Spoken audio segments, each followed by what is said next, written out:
તો અત્યારે માં ચામુંડામાંની પર્વત પરિક્રમા ચાલુ થઈ ગઈ છે અને ધીમે ધીમે આપણે હાલવા મળ્યા છીએ અને ધીમે ધીમે પબ્લિક એ બધું હવે રવાના થઈ ગયું છે. માં ભગવતી ચામુંડાનું નામ લઈને તો હાલો આપણે જવા દઈને. આ તો સાસનો કેમ્પ આવી ગયો. એ કેમ્પ જો હજી તો આપણે સાસ પીધી તો સોડા ને શરબત આવી ગયો, પણ કીધું સોડા ને શરબત આપણે પીવું નથી.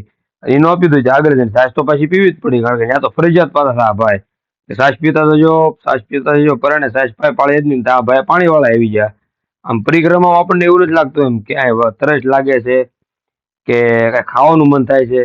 વારા ઘડીએ છાશ, પાણી, સોડા, શરબત, તરબૂચ. હવે જો પાછું પાણી પાર્સલ મળવા મળ્યું છે એટલે આમ ફ્રીમાં પેકિંગ તમે હારે લઈ જાઓ તો હાલે ખરું એમ. નાની બોટલ, મોટી બોટલ ને હવે પાછું શરબત આવ્યું જો.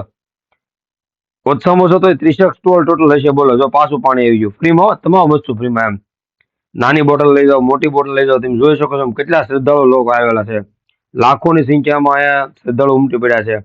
આમ જો તમારી નજર પોગે ત્યાં સુધી ભાવિ ભક્તો બધા આવેલા છે. જો અહીંયા હાંકડો રસ્તો આવી ગયો, બધું પબ્લિક પછી વંડી ઠેકી ઠેકીને પડવા મળ્યું.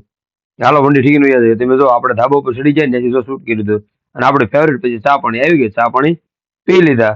ચા પાણી પીને પછી હાલવા મળે ત્યાં પાછો છાશનું વિતરણ ચાલુ હતું. છાશ પીધી અને પછી ઘડીક થયું ત્યાં માના ગરબા ચાલુ થયું. ઘડીક આપણે ગરબા લીધા ને પાછા રવાના થઈ જાય. ધીમે ધીમે ધીમે ધીમે રવાના થયા ત્યાં તો પાછી છાશ આવી ગઈ.